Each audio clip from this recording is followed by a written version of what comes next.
Hello, and welcome to My Career in Data, a podcast where we discuss with industry leaders and experts how they have built their careers. I'm your host, Shannon Kemp, and today we're talking to Kirk Grant from ERM.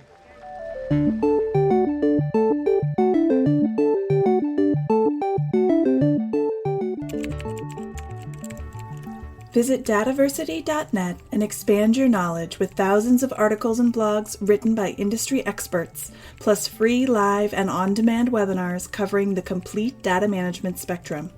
While you're there, subscribe to the weekly newsletter so you'll never miss a beat.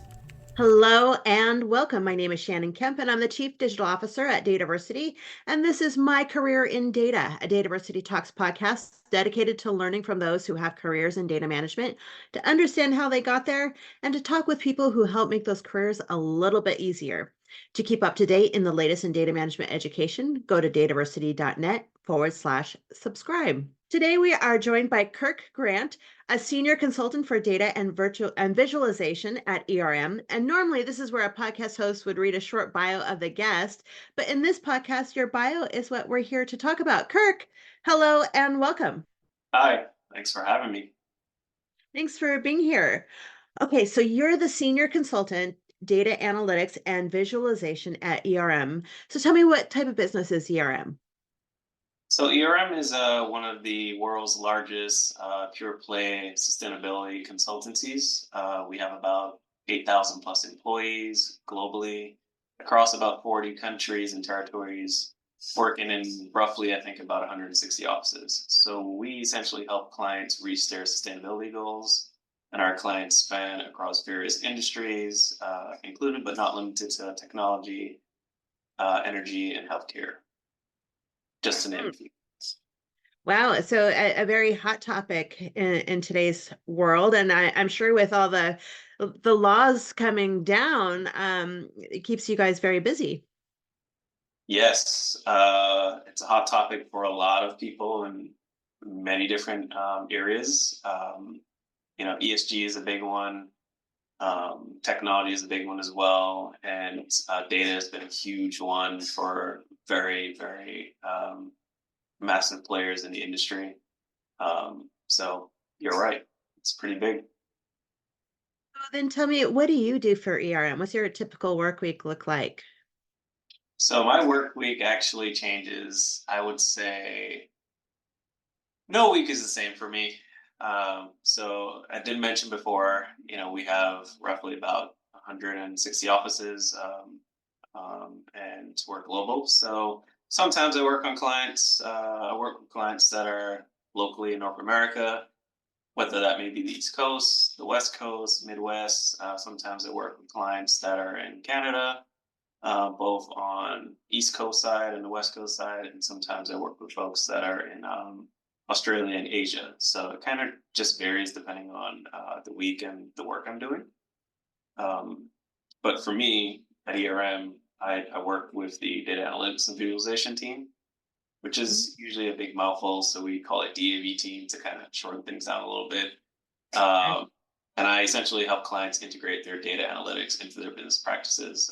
That's data collection, management, and advanced analytics to help them understand key trends and efforts to diagnose the root problem or cause of some issues that they may have, and help them with some corrections and derive some effective insights for them. Have like an example of how that data is used? An example of how the data is used? Mm-hmm. Well, we have various types. I did mention that we're one of the largest companies in the globe that does sustainability. So we have folks that do like air compliance work. So some of that data that they collect, they'll use that and it'll help them with the company's reporting. Or it may be a case where some type of like compliance aspect to it. So we use data in that capacity.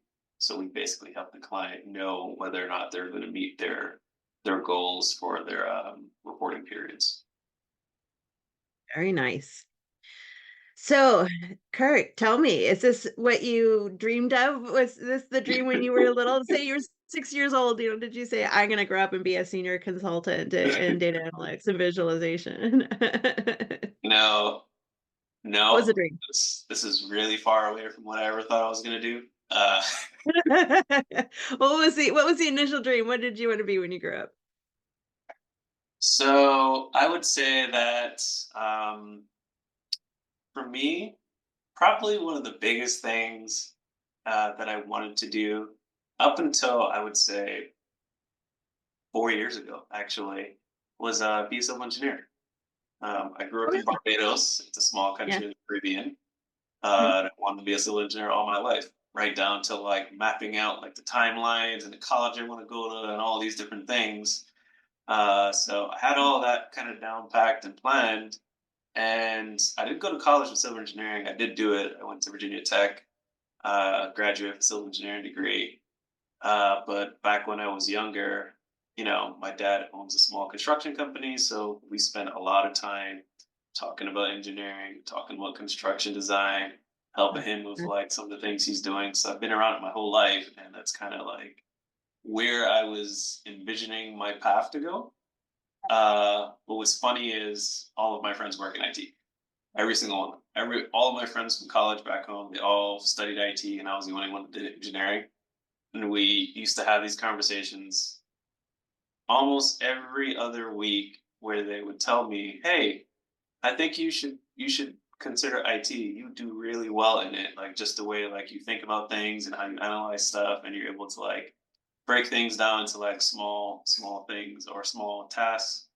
You'd be a pretty good person for like this type of industry. Have you ever considered it?" And I kept saying, "No, I don't want to do that." So 10 years later, flash forward to being here in America, graduated, working in the civil engineering industry. We got back to having these conversations, and several years later, decided to make the transition into data analytics. And honestly, I'll say I'm very happy with the decision I made. Well, let's talk about that journey a little bit. So you graduated from college, then where did you go from there? What was the first job out of college? So I graduated from college back in Barbados with my associate's degree. Came up to America, and I worked for a civil engineering company. I did geophysical studies, so a lot of that for about 2 years. Then I went to college at Virginia Tech. Same company actually hired me again, and I did project management for them, engineering, project management. Did that for about a year, year and a half, 2 years, and I transitioned over to ERM where I did environmental consultant work. So a lot of remediation design, a lot of engineering design related to just environmental impacted sites, typically oil and gas clients and things of that nature. Mhm. Coming over to being in that industry for a few years, I started asking questions about like what do we do with our reporting? What do we do with the data? Like, general questions that, you typically don't ever ask when you're working in civil engineering is usually very cut and dry. Hey, we have a site. Hey, we have this. Let's work on the design. Okay, great. It's been approved. We have the budget. We've done all of our risk assessments, all these things. And now we're getting to the point of like the permitting and construction. And, when the construction is done, you're done. Next project, So it was definitely a not the most linear transition. I don't think it ever is. No, not from what I've heard from anyone. So, well, that's exciting. So you were basically started getting curious about the data. And then Yep. how did you take that curiosity and transition it into the job? You decided, yeah. Well, ERM is a pretty large company, and we do all types of things. If I sat here and told you everything we did, we'd probably be here for about an hour or so. But I met some folks at ERM that work in data, and we started having some conversations about like, what do you do as a person? What is data management? What is data analytics? What is visualization? And it piqued my curiosity because at the time when we were talking about this, I used to I did coding in college as electives, but I never actually used it. So I still like tried to keep up with like some type of skills just just because I felt like, hey, it's something I needed. Maybe I use it, maybe I don't. So we started talking and going down that path of learning about what they did. It definitely piqued my curiosity a lot more. And actually, ever since that started, I've done a lot more in data than I ever anticipated um, here.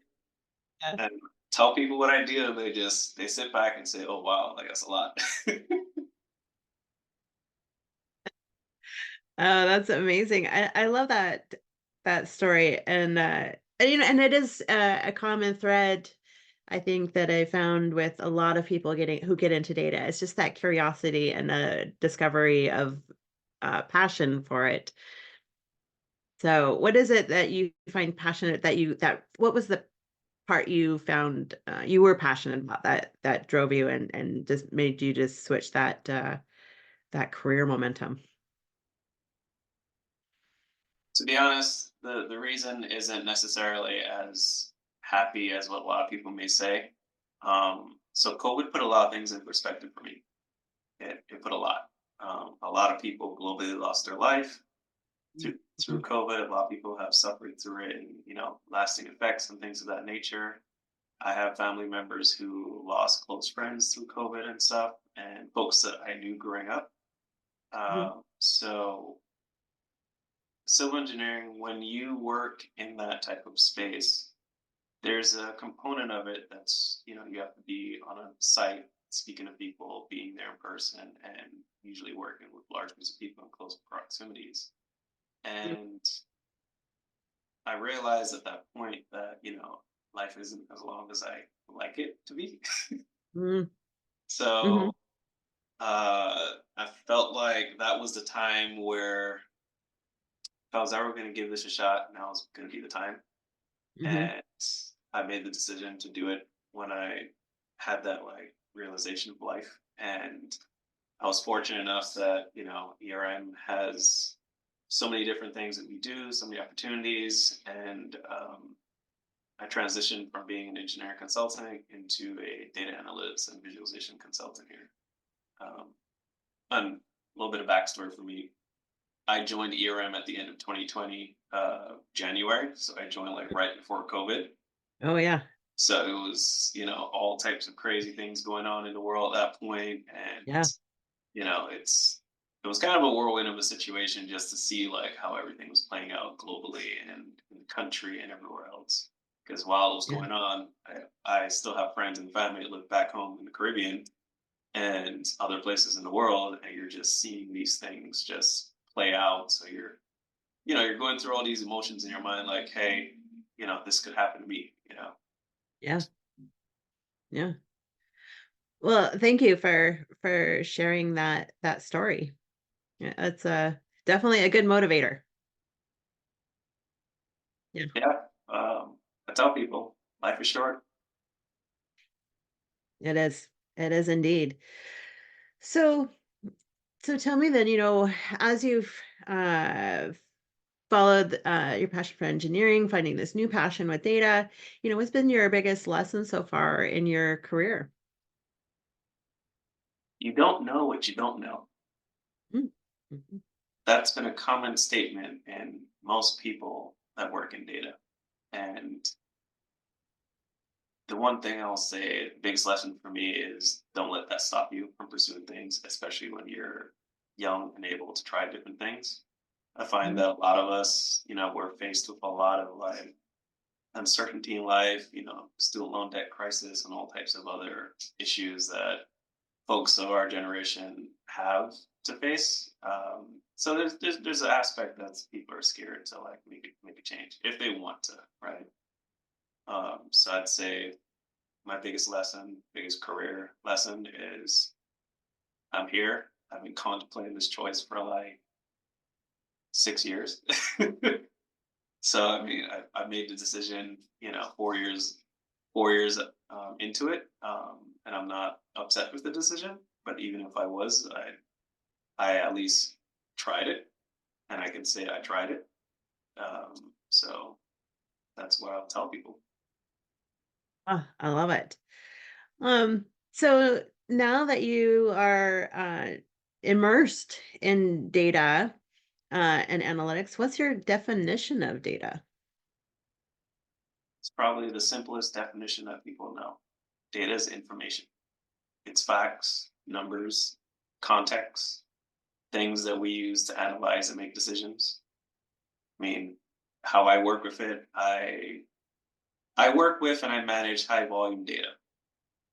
So that's typically data that's 250,000 records, 500,000 records, a million records, things that you typically collect every minute, every 5 minutes, 10 minutes, stuff like that. And I help stakeholders both internally and externally make sense of that. Do you find that translation challenging? Like, what's been your best advice for helping people to understand that the data that they're seeing? Uh, I haven't really had much of a problem with that, um, particularly because people have always said that engineers have one or two personalities. They're either extreme extroverts or they're extreme introverts. I'm an extreme extrovert, so I've always been like an over communicator. I've always been someone that will have a conversation with someone. I'll try to help them understand. I'll teach them some things.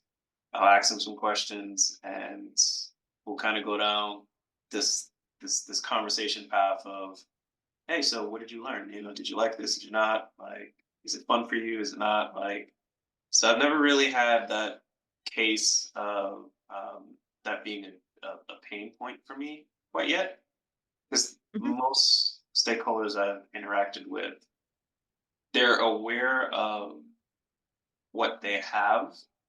They just may not be aware of the depth of it. That's usually like a pretty good explanation or a pretty good target. Yeah, oh, that makes sense. With a robust catalog of courses offered on demand and industry-leading live online sessions throughout the year, the DATAVERSITY Training Center is your launchpad for career success. Browse the complete catalog at training.dataversity.net and use code DVTalks for 20% off your purchase. So, working in a field that deals with so much data, do you see the importance of data management and the number of jobs working with data increasing or decreasing over the next 10 years, and why? Uh, yeah, I do actually. 3 years ago, I would have said I don't know because I don't know anything about data management. But I'll say this: yes, even more now than ever, especially with AI and Mhm. how AI has been on the forefront of everyone's mind, businesses, how they use it, how they implement it, how they collect data. Like, everyone's trying to make sense of things. All businesses are looking at how they're collecting data. You know, Mhm. you're getting that be the biggest thing that everyone is thinking about at this point. Um, and with that, it comes down to data management. How do you manage that? What do you do with it? Data security, governance, quality of it. Which all of that I think is extremely understaffed for the vast majority of it, because you now have all these businesses that are saying, "Hey, we have all this data. What do we do with it?" But Right. the employee aspect is kind of lagging behind that driving force. And with all the legislation that's coming out and how businesses are supposed to be using their data and storing it and whatnot, I don't really see this changing for the next 5, 10, possibly 15 years. I don't. Yeah. Yeah. I would agree with that. I mean, AI, so many people are worried about AI replacing jobs, but in from the data aspect, data management aspect, there's so much work that needs to go into standing that up and maintaining it. Yes. Hmm. Yep. That's a big thing. But I Hmm. mean, again, that comes down to the same conversation of trying to make sense of it. Most people are still in that process of trying to make sense into it. Yeah. I think I saw an article a while ago. I don't remember who published it, but I think it's about 30% of businesses have actually integrated AI into their operations, which is astonishing because there's still 70% hasn't. And we're at this point where you look at the jobs and you see that all these jobs are coming up that aren't filled. So when you imagine doubling that number to 60% of business that have adopted it, you're basically doubling, possibly tripling the amount of jobs in this particular industry, which Yeah. again comes down to data management and all these other aspects. Yeah. That's a really good point that you bring up too, or before, and saying that, a lot of companies that underfunded the staff to manage this and to set these things up. So Yeah. yeah. Um, and we get a lot of questions from people, saying, how do I convince our executives that this is so important and we need to pay attention to the governance of the data and the management of the data, have a data model. Yep. That's always a fun conversation because some folks understand the importance of it. Some Mhm. folks they understand it, but it's usually on the back end of their mind because thing that really drives the funding and whatnot is usually the data itself, not necessarily how you govern it. So it's I think it's a challenge that most businesses are facing, from what I can tell, just from reading news and talking to people and like just keeping keeping keeping up with what's going on with just world things and companies and whatnot. Yeah. Um, and so, and I do want to add and ask, getting into data management so recently and learning about it, how did you ramp up into data management and how did you um, set yourself up for success in your new role? Hmm. Uh, I'm a very goal oriented person. Like Hmm. I'm an extreme goal oriented person. Um, and I kind of touched on that like earlier when I said like my past career plans for like engineering in terms of years and timelines and whatnot. So for me, coming from an engineering background, especially civil engineering, where like you have to have a good foundation to build anything. If you don't have a good foundation, it's not going to work. It's not going to stay up.